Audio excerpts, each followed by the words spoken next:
आज हमसे रूबरू हैं दिनेश कोठारी जी। आपका स्वागत करते हैं। कोठारी जी, आप प्रशासनिक अधिकारी रहे, बताएं कि प्रशासनिक अधिकारी वाला सफ़र कब और कैसे शुरू हुआ? और प्रशासनिक अधिकारी का जहाँ तक सवाल है, मैं 1985 में जॉब में आ गया था इसमें, और 31 जुलाई 19 को मैं रिटायर हुआ। लगभग 34 साल में इस सेवा में रहा। कहाँ कहाँ आपने इस दौरान काम किया और इसमें सबसे चैलेंजिंग काम किस जगह किया? देखिए, लंबी सूची है, क्योंकि आजकल आपको पता है प्रशासनिक अधिकारियों को ट्रांसफ़र बहुत होते हैं। लेकिन मैं मुख्य रूप से अगर कहना चाहूँ तो मैं आयुक्त नगर निगम उदयपुर रहा, CEO टेम्पल बोर्ड नाथद्वारा रहा, UIT सेक्रेटरी बीकानेर रहा, ED RSMM यहाँ रहा, एडिशनल कमिश्नर देवस्थान रहा, और डायरेक्टर SIRT उदयपुर में रहा। इनमें सबसे चैलेंजिंग जहाँ तक है, मैं समझता हूँ कि आयुक्त नगर निगम का जो पद है वो वाकई में चैलेंजिंग है, और उसमें चैलेंज भी था और उसको करने में मज़ा भी आया। रेडियो लेक सिटी में हमसे रूबरू हैं दिनेश कोठारी। आप प्रशासनिक अधिकारी भी रहे हैं। दिनेश जी, प्रशासनिक अधिकारी के बाद जब रिटायर हुए तो उसके बाद टायर्ड महसूस किया?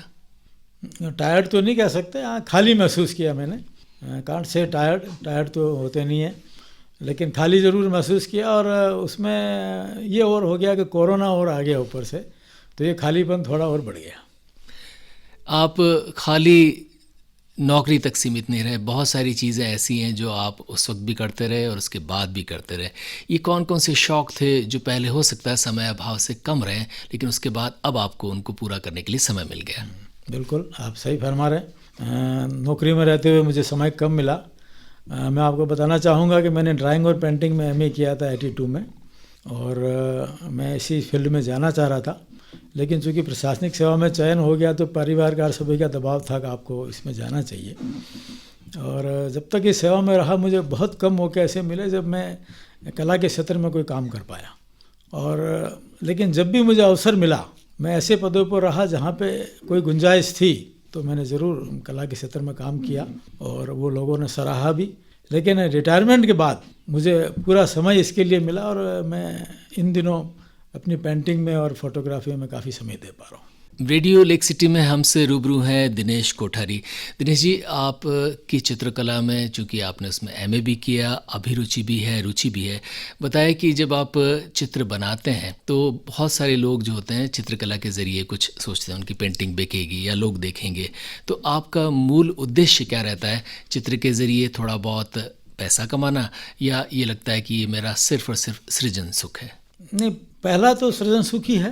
पैसा कमाने का तो चूँकि मैं जॉब में रहा, ऐसा कुछ का मेरे दिमाग में नहीं रहा। हो सकता अब थोड़ी बहुत ये चीज़ है कि जब हम लोग काफ़ी काम कर पा रहे हैं तो कुछ इसमें आय का जरिया भी हो जाए तो कोई बुराई नहीं है। और लेकिन मुख्य अभी भी सृजन ही है। ये बताएं कि चित्रों की आपकी मुख्य तौर पर थीम क्या रहती है? देखिए, थीम इसमें है नहीं, क्योंकि मैं एब्स्ट्रैक्ट काम करता हूँ इन दिनों। मैंने जब MA ड्राइंग में किया, जब मूर्ति चित्र बनाता था, मैंने जो है पोर्ट्रेट भी बनाए, सभी तरह के काम किए।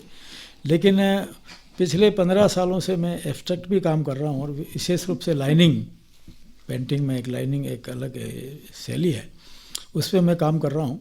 और मेरा मुख्य रूप से जो पेंटिंग में होता है, उसकी पेंटिंग की खूबसूरती, उसमें कलर कॉम्बिनेशन, ये मेरा उसमें है। अमूर्त चित्र को लेकर बहुत सारे आम व्यक्तियों के मन में चुटकुले भी बनते हैं। हाँ, बिल्कुल। कि ये क्या खींच दिया आपने।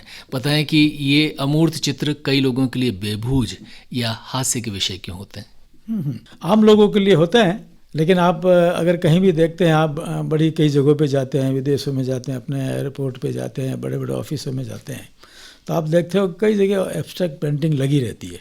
तो एब्स्ट्रैक्ट पेंटिंग का एक पूरा वर्ग है अलग जो इसको लाइक करता है, और इसका मार्केट भी है। कविता में देखो, साहित्य में भी जो है अमूर्त आप कविताएं चलती है। तो आजकल एक नया ट्रेंड है अमूर्त का। और कला का सिर्फ यही उद्देश्य नहीं कि वो कोई संदेश दे या उससे कोई चीज़ एकदम निकल के आए। कला वो है कि आपको देखते ही आकर्षित करे, खूबसूरत भी होनी चाहिए, कलरफुल भी होनी चाहिए, एक मैसेज। आपको ज़रूरी नहीं कोई उसमें एक संदेश आए कि साहब इसके पीछे ये कहानी है, ऐसा ज़रूरी नहीं है। आजकल ज़्यादातर एब्स्ट्रैक्ट आर्ट बनती है और वो आपके दीवार पे बड़ी खूबसूरत लगती है। ऐसा माना जाता है कि एब्स्ट्रैक्ट चित्र भी कोई न कोई कहानी कहता है, इस बात में कितनी सच्चाई है? नहीं, हर एक पेंटिंग कोई कहानी क्या है ज़रूरी नहीं है। इवन जो एब्स्ट्रैक्ट ने जो मूर्त चित्र है जिसमें फिगर भी है वो भी कोई कहानी का ये मतलब नहीं है। कोई मैसेज हो सकता है, कोई चीज़ उसमें छोटी बड़ी हो सकती है, लेकिन एक पूरी कहानी बहुत कम पेंटिंगों में निकल के आती है। लेकिन ये कहा जाता है कि एक पेंटिंग जो है कि 1000 पृष्ठों की किताब के बराबर होती है। और पेंटिंग के साथ खासियत है आप किताब की तो कोई कॉपी भी कर सकते हो, लेकिन पेंटिंग एक ही होती है और वो शाश्वत है। जो आज से 500 साल पहले बनी, 1000 साल पहले बनी, वो म्यूजियम में सुरक्षित है और उसकी कोई कॉपी नहीं की जा सकती। रेडियो लेक सिटी में हमसे रूबरू दिनेश कोठारी। दिनेश जी, आप चित्रकला के साथ साथ फोटोग्राफी का भी शौक़ रखते हैं। बताएं कि ये शौक़ कब और कैसे पड़ा और इसमें क्या क्या आपके मुख्य तौर पर विषय रहते हैं? ये शौक़ वैसे ज़्यादा पुराना नहीं है, हालांकि मैं कला क्षेत्र का हूँ, लेकिन जब मैं नगर निगम उदयपुर में था 2011 में एज ए कमिश्नर, तो मैं फ्रांस की यात्रा पे गया, स्टडी टूर था। उस समय मैंने एक कैमरा ख़रीदा। तो कैमरे से जो काम करने के दौरान मुझे ये लगा यार इसमें भी काफ़ी आर्ट है और ये भी एक ऐसी चीज़ है जिससे हमारे अंदर की जो सृजनात्मकता है उसकी पूर्ति हो सकती है। तो फिर मैंने बाहर और भी कैमरे खरीदे और भी लेंसेज खरीदे और मैं इसमें लग गया। और बाद में मुझे इसमें एक्सपोजर भी मिला। जब जयरंगम उदयपुर जो आपका जयपुर थिएटर का हुआ, उसमें भी मेरा एक फ़ोटो सेलेक्ट हुआ और वो वहाँ पे जवाहर कला केंद्र में उसको लगाया भी गया। और भी यहाँ लेक सिटी और कई क्लब ने भी मुझे पुरस्कृत किया और अभी इस क्षेत्र में मैं काफ़ी काम कर रहा हूँ। कौन कौन सी थीम्स मुख्य तौर पर चूँकि फोटोग्राफी में रहती है? हाँ, फोटोग्राफी में हर एक की अलग अलग, कोई पोर्ट्रेट पे करता है, कोई किसी पे करता है। मैं बेसिकली ग्रामीण एरिया में जो है जनजीवन के फ़ोटो ज़्यादा मैं खींचना पसंद करता हूँ और वही मेरी मुख्य वो है। रेडियो लेक सिटी में हमसे रूबरू हैं दिनेश कोठारी। दिनेश जी, चित्रकला और उसके साथ साथ फोटोग्राफी, ये शौक़ कितना सुकून देते हैं? बहुत बहुत सुकून देता है और कभी एक खालीपन या कमी महसूस नहीं होती है जीवन में। हम कहीं जाते हैं तो एक्सपोजर भी मिलता है। अच्छा, अब मैं रिटायर भी हो गया हूँ तो मैं अपने समाज में जाता हूँ, अपने दोस्तों के बीच जाता हूँ, पब्लिक में जाते हैं। तो एज ए प्रशासनिक अधिकारी अपनी अलग चीज़ है, लेकिन एज ए चित्रकार, एज ए फोटोग्राफर भी मेरी जो है कि इमेज है और उससे लोग हाथों हाथ लेते हैं। रंगों के बगैर क्या जीवन की कल्पना की जा सकती है? नहीं, बिल्कुल नहीं की जा सकती। जीवन पूरा रंग से भरा हुआ है, आपकी प्रकृति पूरी रंग से भरी हुई है। चित्रकार यही करता है कि वो चीज़ जो है वो अपने तरीके से उसको बनाता है और लोगों को संप्रेषण करता है। फोटोग्राफी में ये है, फोटोग्राफ के लिए कहा जाता है it is more than real.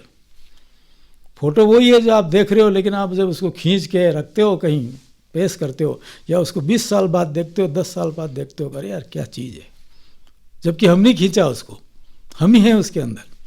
तो ये एक उसकी अप्रोच है, ये उसकी प्रॉपर्टी कहना चाहिए। दिनेश जी, मानव जब गुफा में रहता था तब भी उसने चित्र उकेरे और अब भी चित्र उकेर रहा है। क्या चीज़ ऐसी हमारे डीएनए आरएनए में जिस वजह से जब हम मानव बने या मानव सभ्यता ने पहली बार आंखें खोली तब से लेकर अब तक हम चित्र बनाते आ रहे हैं? बिल्कुल, ये मानव का स्वाभाविक स्वभाव है। मैं कहना चाहूँगा कि जब लोगों ने भाषा का आविष्कार भी नहीं किया था, खेती करना भी नहीं सीखा था, उद्यम भी नहीं सीखा था, तब भी गुफा में आप देखिए भीमबेटका में 1 लाख साल पुराने चित्र हैं। यूरोप में भी हैं, अफ्रीका में भी हैं।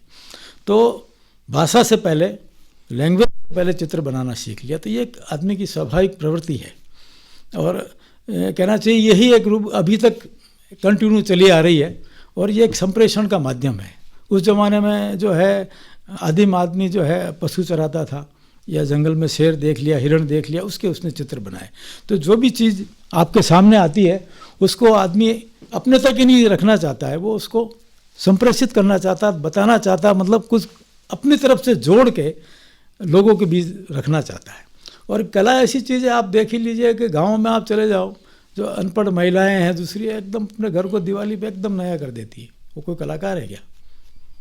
लेकिन वो आदमी की स्वाभाविक प्रवृत्ति। एक मतलब सड़क पे एक वो गाड़ी वाला भी बैठा हुआ है तो वो भी उसकी गाड़ी को आप देखो, उसमें पीतल वितल ठोक के ऐसा रखेगा सजा के। तो कला ये हमारी एक स्वाभाविक प्रवृत्ति है आदमी की और उसको वो ग्रहण भी करता है और संप्रेषण भी करना चाहता है। रेडियो लेक सिटी में हमसे रूबरू दिनेश कोठारी। दिनेश जी, ये जो समय है कठिन समय, ऐसा माना जाता है कि जब भी मानव और मानवीयता के सामने कठिन समय आता है तब कला उसमें से कुछ न कुछ एक तरह से तप कर निकलती है। ये कोविड-19 का कठिन समय कला और कलाकारों को क्या सिखा रहा है? नहीं, बिल्कुल है। बिल्कुल कठिन समय है और आता है।